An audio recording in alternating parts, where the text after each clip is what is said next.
want to thank JR. Where'd he go? Man, I'm excited for you to come back and in a few minutes and later on and lead us in more worship. What an awesome privilege it is to have you with us tonight, brother.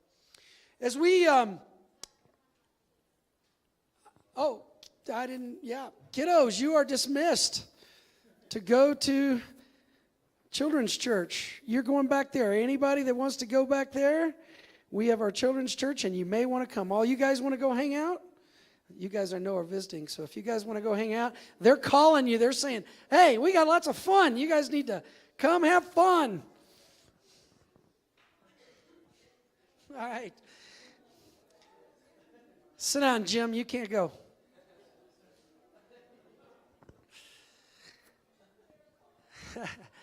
All right, so tonight we have a special night. Now, I have never done this.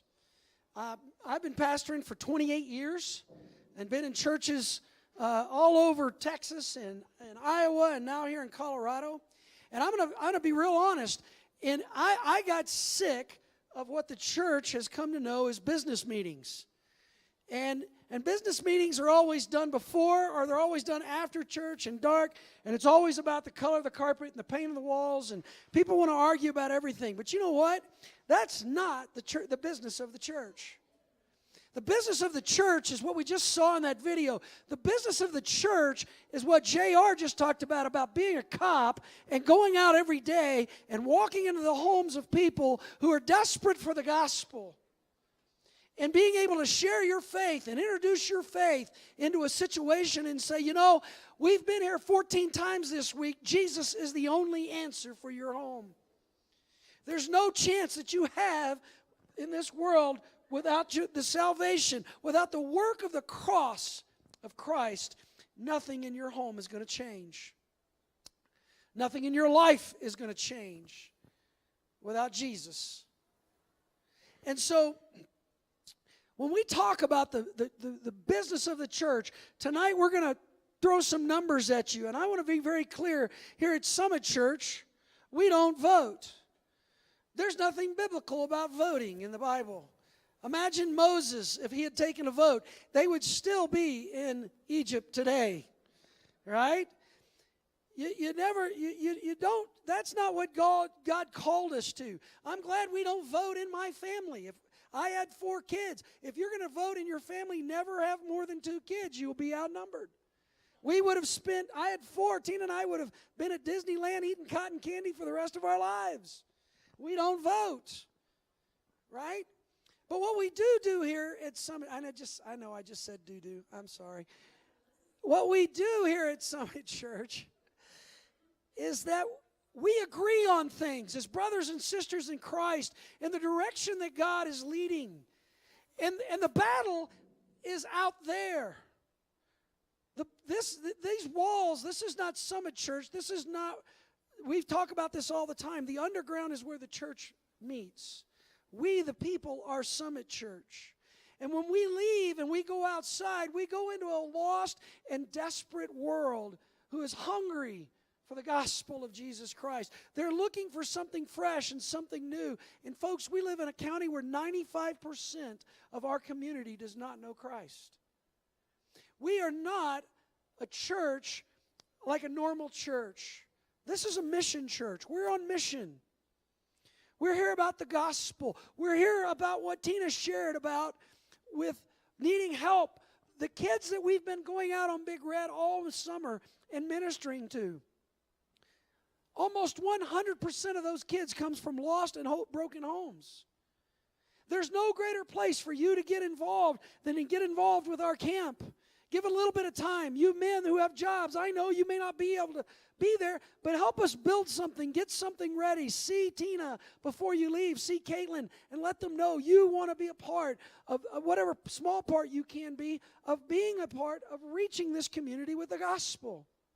That's who we are, and that's what we're going to be about. And as Jonathan comes up here tonight to present to you our budget, this is our first business meeting, and I hate that word, but it is about business, God's business.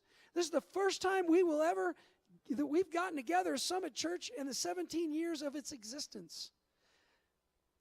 First time. This is our first annual meeting. Woohoo! And I'm excited. It's going to be a lot of fun because we are going to approach the ministry and the funding and the things that God gives us as a church. We're going to approach it with Jesus at the forefront of our mind. And I'm going to tell you about that in just a second. The other thing I want you to recognize is this, is as we look at the numbers, as we look at what's needed to finance the things that God has called us to do, we got to give. And you know what? We don't pass the plate here at Summit Church. There's the box over there. If you give, give. There is no tithe in the New Testament. When you get to the New Testament, there is no tithe. In the New Testament, God wants your heart. He doesn't want anything else. He wants your heart in the Old Testament, but he set up a bunch of laws and ways to do it. But in the New Testament, the tithe is gone. And God says, I don't want part. I want it all. I want your heart. I don't want you to give 10% and say that box was checked. God says, I want you to come and I want you to keep all of it this month. Next month, I want you to give all of it. And you go, wait, this month I enjoyed you, God. Next month, we got to talk, right? Because God wants a personal relationship with you. That's what the cross was about. He gave you everything. Will you give him everything? Has nothing to do with the money. Look, if you're visiting tonight, don't put any money in our box. We don't need your money. It's not about you. It's about us as a church, those that belong to Summit Church, that are a part of this church, who are saying we agree together that we want the good news of Jesus Christ to go into this community, and we will bind together as one, and we will give. And folks, it is about the finances if you're withholding it from God. He doesn't need your money. He just wants your heart. But should you give? Absolutely. Give. And see what God can do. The other thing is this, is your talents. Don't withhold your talents from this church. If you're good at something, do it, and do it for free and for love and for the sake of Christ. If you're good at singing, sing, June. You're good at it. I love it. If you're good at finances, help with the finances. If you're good at cooking, cook. People sit around and say, well, I'm good at this. I should be paid for this. Out there, be paid for it. In here, you do it because it's a talent that God has given you to help the body be healthy. So we agree together. We bring our gifts and our talents. We pray every day, 10:02 a.m., 10:02 p.m. God, send us workers. And that's workers who can do all kinds of things. People who can fix stuff. People who can repair stuff. People who can clean window. Whatever you're good at, do it. That's part of being a part of this body. And that's what tonight is about. It's about refocusing and saying, who are we, what are we doing, and where are we going? So very briefly, I have laid all of this out. We had a great talk on Thursday night. I wish you could be here. I wished I could have did what I did on Thursday night tonight, but we just don't have time. But we went through what our belief statement is on the internet, on the app, what we believe and why we believe it and where we're going and what we're doing. And ladies and gentlemen, I put it on the bottom shelf. Listen, if what you go and read there should agree not only with what you agree with as a church, but who you are as a person. When somebody says, who are you and what do you believe, you ought to be able to articulate that. You ought to be able to say, this is who I am, this is what I believe, and this is why I do it. When we talk here, one of the things that you look at, Donnie, do you have that or no? No? It's just fine if you don't. There it is. Well, no, not that. We'll talk about that later. That's all right. If you go and you look on the web page, the very believes this. We believe that everything. What is life's most important question? Who is Jesus? Who is Jesus? Everything hinges on the answer to that question. You see, if Jesus is who he said he was, then you have got to live this way. If Jesus is not who he said he is, you say, I don't believe that, I don't agree with that, I think he was just a good guy, then go do something else. But if we are going to say that we believe, as Peter said, thou art the Christ, the Son of the living God, then who we are and how we live makes a difference. that statement is at the pin, at the top of the pin. It hinges everything for what we do in this life. What you believe and who you say that Jesus Christ is. You got to decide. Every person is required to give an answer to this question. Every person. Summit Church, we believe the church is His project. He owns it. He builds it. And it is to be growing. We are at war in this world. And wherever the church is being built, the battle rages the fiercest. That's in there to understand that as a church, that if we're going to grow, if we're going to reach out, and we're going to do things with the gospel of Jesus Christ, then we better understand that Satan takes that very seriously. And he's going to bring the war at us. He's going to try to cause infighting. He's going to try to cause division. He's going to try to cause trouble in our daily lives. Because he doesn't want to see us be effective here in Summit County. Wherever the church is being built, there the battle will rage the fiercest. However, as a church, we are never to be on the defense. We are always to be on the offense. We should never be threatened. We should always be threatening. We believe every church, like every person, is created with its own unique and individual DNA. And God has His own unique and individual plan for every person and for Summit Church. We believe in the DNA. We believe in the divine truth. That's the D. We believe in the N. That's the nurturing relationships. And we believe in apostolic mission. That's the A. We believe that we should be reaching out. What makes a church a living thing? It has Jesus at the center. It is surrounded with people who are not just engaged in relationships, but are that we should go out and we should reproduce after our own kind, sharing the gospel, seeing people born into the kingdom of heaven, ship with Jesus, the divine truth.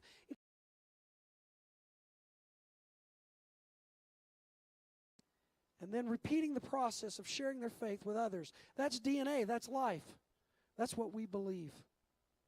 So as we engage in the process tonight of looking at our budget, of saying, what are we going to do this next year? It's not just about the numbers. It's about being focused on who we are, what we're doing, and all in agreement that we want to do that together. This is what we do. We should all know what we do. If you want to read more and you want to know more about Summit Church, I encourage you, go to the webpage, go to the app, and read what we believe. What we believe about God, what we believe about Jesus, what we believe about people, what we believe about sin, what we believe about the Holy Spirit. It's all there. The Holy Spirit. Right? Summit Church, we believe in questions. If you've got questions, bring them. God's not afraid of questions. Bring it. We want to deal with it. Life's hard, difficult questions. Let's deal with them. God is not afraid of our questions. And as a church, we're not afraid to deal with all the issues of this life because God has given us the ammunition and the weapon in His Word, the sword, to deal with those things. So please, tonight, as we, I know some of you are visiting, I want you to see it as a time of learning, a time of worship, and a time of understanding. As Jonathan's up here, if you have a question, raise your hand, ask the questions. And then we're going to come back at the end, and JR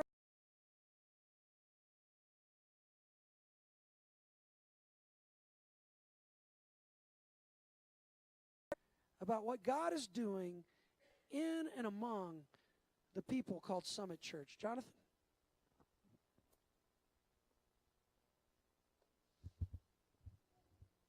Do you want to introduce the elders? I did. Okay, thank you very much. So Jonathan's going to come. Pete, Creed, I believe Gary's here. I saw John as our deacons. Come on up. We just want to make sure that everybody knows who we have here. Did John leave or? John hit? There you go. Okay. All right. Just so everybody knows who everybody is, And we have others on staff that we weren't going to go through, but just the men that are leading things. Jonathan is our executive pastor. He's going to be leading our time together here. And Pete, and he is the source of all wisdom and knowledge. We climb the mountain to sit at his feet. Right? Pete is one of our elders, and then Creed is our student pastor and one of our elders. So the four of us on the left here, on my left, are our elders, and then two of our deacons tonight, Gary Lorch.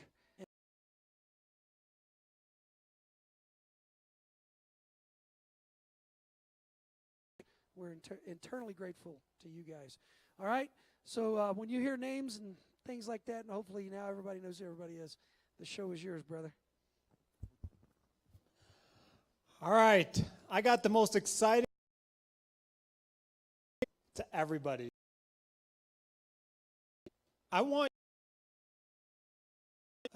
as I came money, how we were spending money, and realized quickly that there really was no plan for what we were doing. And so what I want to show you tonight is number one, and number two is where we're going and the direction that we've taken, because this is the first time that this church has ever had a budget and set out to say, God's given us this direction, this is where we're going, this is how we're going to spend our funds, and anything from that or above and beyond, we'll go back and actually re-budget for it, or we'll go out and get special donations. So if you could flip the slide.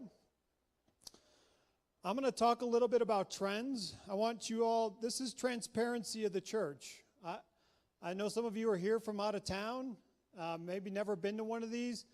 Our goal is to be as transparent with our financial condition as we can be. You guys hear me every week come up here and talk about donations and giving to the church and how important that is.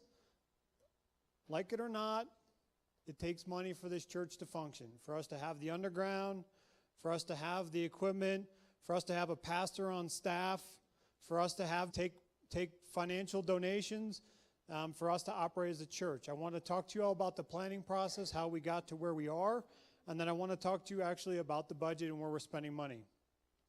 Next slide. So,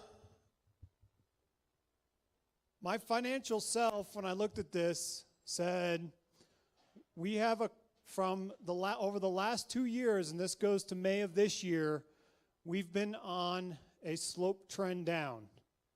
And you can see that we get an infusion of about $60,000, actually it is $60,000, that comes in every summer for Pastor Scott, and it goes to support the general operations of Summit Church. There are other givers who give very nicely from outside of our church. About 2/3 to 3/4 of the revenue of our church comes from outside the state of Colorado. Comes from donations that Pastor Scott gets us through his connections and or come in from visitors and guests. So when I looked at this the very first time, it gave me nerves because we wanted to make sure that we always could take care of the operation of the church and that we would always be here to take care of you all and the church body and make sure that we fund these things appropriately and that the things that maybe we like to do or the things we like to spend money on, that we couch some of that stuff and make sure that we do the things that are appropriate to ensure that our priorities are met. Next slide. When we got into the planning process, first and foremost for me was to seek God's wisdom and vision. Where does he want Summit Church to go?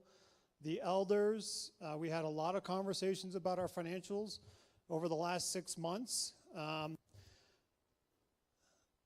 The elder group is the one that leads this discussion. We had input from the teams, and as a matter of fact, when I talked to the tribe, some kids, tech, people were a little bit nervous giving me a number and saying this is how much money I think we're going to need. And I tried to be generous. I tried to extend our vision here. We tried to build a budget that's stretching our limits but is achievable. I work in the nonprofit sector personally in my real work, and one of the things that I've seen in the nonprofit sector is people build the budget that they want on the expense side, and then they go, we're going to get the revenues to achieve it. And about halfway to 3/4 through the year, they start to spiral because they didn't actually have a revenue line that they knew they could meet. They built the budget, they liked it, and then you start going through cuts and doing things, and that's not the way that I like to operate. That's not how the elders wanted to operate. We wanted to have this church function and operate for the individual programs to have the ability to spend when they needed to and take care of things without there being, frankly, as I watched our cash position decrease over the last few months, it gave me a little bit of anxiety, and I started clamping down a little bit on things because I wanted to make sure that we always could meet our payroll. And I'll talk to you about our number one priority, our priority list of how we spend our money. This is a line item budget. It's not a programmatic budget. So I don't want you all to look at the budget and say, oh my gosh, that's all the money they give to Tribe.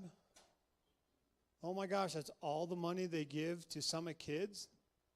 That's all the money they've put aside for Big Red. We put those line items aside because that's where the expense goes. The entire budget, as far as we're concerned as elders, is funding all of our programs. Whether it's the pastor's salary, Pastor Scott, whether it's the underground and all the expenses associated with the underground, from power to rent to internet to streaming services, right? All those things cost us as a church. And all that supports all of our programs. So while you won't see a specific big budget for any of our specific programs, it doesn't mean that the other lines in our budget don't go to support those. So I want that to be clear, because our goal as the elders is that all revenue that comes into the church goes to support the church. One of the worst things that we could ever do as a leadership is to have a lot of programmatic funding and for us not to be able to turn on the lights on Sundays and Thursday nights. All right, we got to make sure that this building operates. We got to make sure that we have a pastor. We got to make sure that our outreach ministry, when Scott talked about our DNA, right, that going out and evangelizing, that's Big Red. That's us being out in the community. That's our third priority. So we're focused on the church as a whole. We're not focused on specific programs. Next slide. These are our priorities. Number one is our pastor. I have to tell you guys, if we didn't have Pastor Scott in the role that he was, or we did not have a pastor, I'm not sure what church would look like. And it's not meant to build his ego or to put him on a pedestal. It's that having somebody here every day, keeping things going, while the rest of the church staff that's around are volunteer, it helps us keep our rudder straight in the water. All right, it keeps the boat going in the right direction. And I know a lot of you spend a lot of time with him, and we wanted to make sure that we took care of him. We gave him some support. Some of you want to go out for coffee and meals and things with the pastor, and you'll see what we pay him, and it's a nominal salary, I believe, for his role. And we give him some additional support to take care of some miscellaneous expenses that he'll incur in his role as pastor for us. Second priority is the underground: rent, utilities, administrative support, etc. All right, the basics of keeping the underground going. Our third is Big Red. Making sure that Big Red gets out there, is operational. Having a school bus that drives up and down the road, it breaks. Had we not had generous support and donations over the winter of the last year, Big Red wouldn't be on the road. Okay, it's an expensive endeavor for us. we thankfully have people who donate oil changes and tire rotations and all that stuff, and make sure that stuff doesn't necessarily come out of the funds of the church. But, if by golly the engine dies or the alternator dies or whatever happens, it needs a new battery, our own dime, and put it in there, and that's okay. But we have to ensure, so we will do to put into everything else.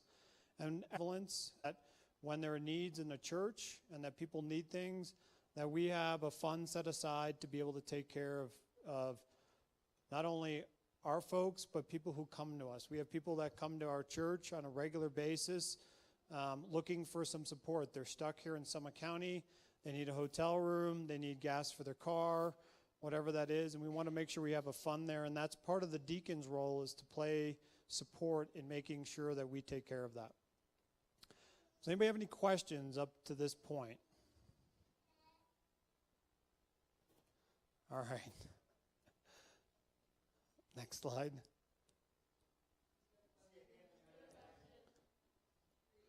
Hi, Creed.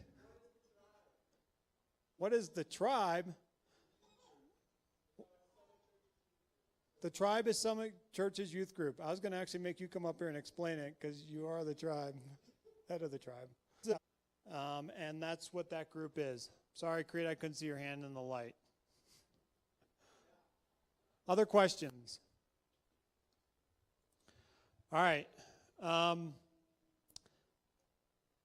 Our revenue matches our expense. We're not shoveling away money for a rainy day.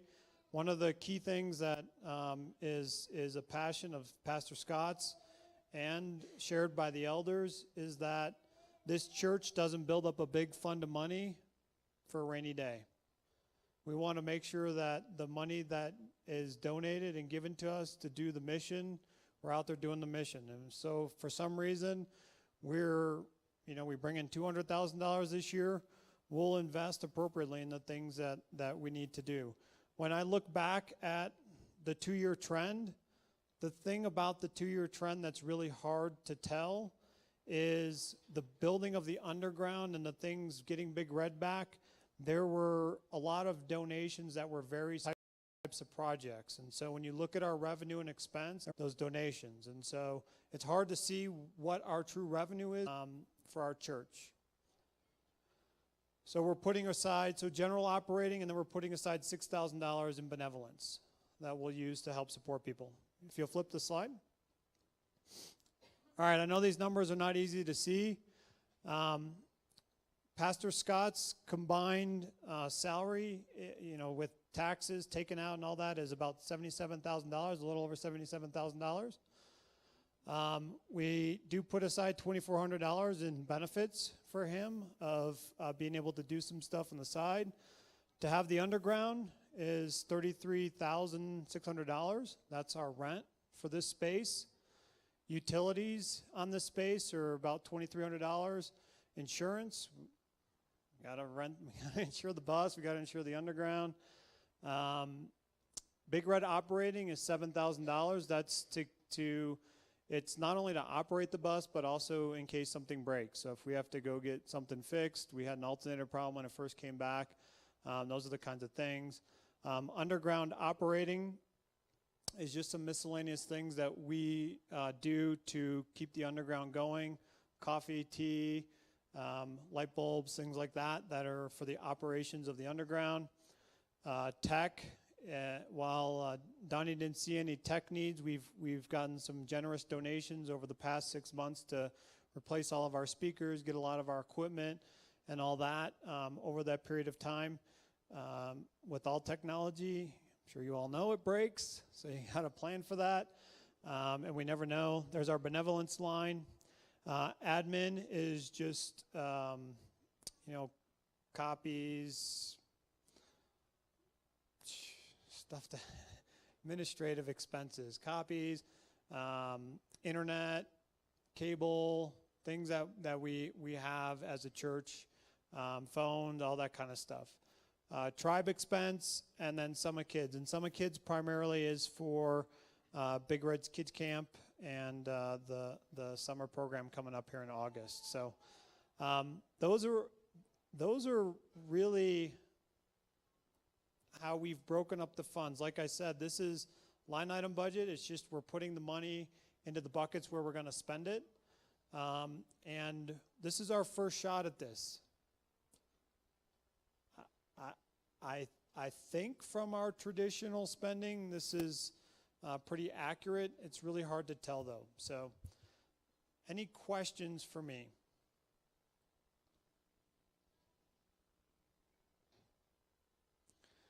Okay, we have one thing that we need to work on as a church body. I want to thank anybody who joined us online. We appreciate you joining us, and we wish you all a good night.